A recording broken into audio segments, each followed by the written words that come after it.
जब जन्मे बुद्ध जगत में शुभ तेज लाए, माया के गर्भ से दिव्य प्रकाश छाए, फूलों की वर्षा हुई गगन से निरंतर, सुख शांति दे जग को जय हो विधियंतर।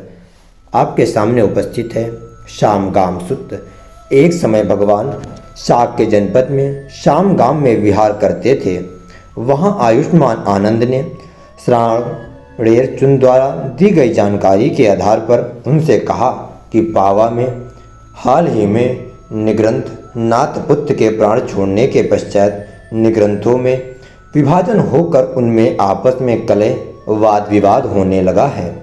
फिर उन्होंने आशंका व्यक्त की कि कहीं भगवान के महापरिनिर्वाण के बाद भी संघ में ऐसा कुछ न होने लगे जो बहुतों के अहित असुख के लिए होगा। इस पर भगवान ने कहा, आनंद, मैंने साक्षात्कार कर जिन धर्मों का उपदेश किया है वे हैं 4 स्मृति प्रस्थान, 4 सम्यक प्रधान, 4 रिद्धिपाद, 5 इंद्रियां, 5 बल, 7 बोध्यांग और आर्य अष्टांगिक मार्ग। क्या इनके बारे में कोई 2 भिक्षु अलग अलग मत रखते हैं? आयुष्मान आनंद ने प्रत्युत्तर दिया, नहीं बनते, लेकिन जो भगवान के सहारे विहरते हैं वे भगवान के न रहने पर संघ में आजीविका अथवा भिक्षु नियमों के बारे में विवाद खड़ा कर सकते हैं। यह विवाद बहुतों के अहित असुख के लिए होगा। तब भगवान बोले, संघ में आजीविका अथवा भिक्षु नियमों के बारे में विवाद सामान्य बात है। मार्ग अथवा प्रतिपदा के बारे में यदि भिक्षु संघ में विवाद उठ खड़ा हो तो वह बहुतों के अहित और असुख के लिए होगा। तत्पश्चात उन्होंने विवाद के 6 कारणों का प्रकाश डाला। फिर उन्होंने 4 अधिकरण और 7 अधिकरण समझ बतलाया। फिर यह भी समझाया कि समय समय पर उत्पन्न होने वाले अधिकरणों झगड़ों को शांत करने के लिए अधिकरण समझ को कैसे काम में लेना चाहिए। अंत में भगवान ने विवाद रहित हो एकजुट बने रहने के लिए याद रखने योग्य 6 धर्म बतलाए और यह सूत्र समाप्त हुआ। शुनखत सूत्र आपके सामने उपस्थित है। जो हम आपको बता रहे हैं ये मध्यम निकाय है। मध्यम निकाय की महिमा का एक छंद है आपके सामने।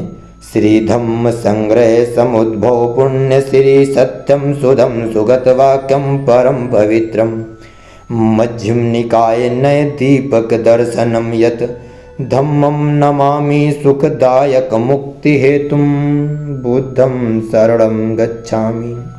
सुनखत सूत्र। एक समय भगवान वैशाली में महावन के कुटारगारशाला में विहार करते थे।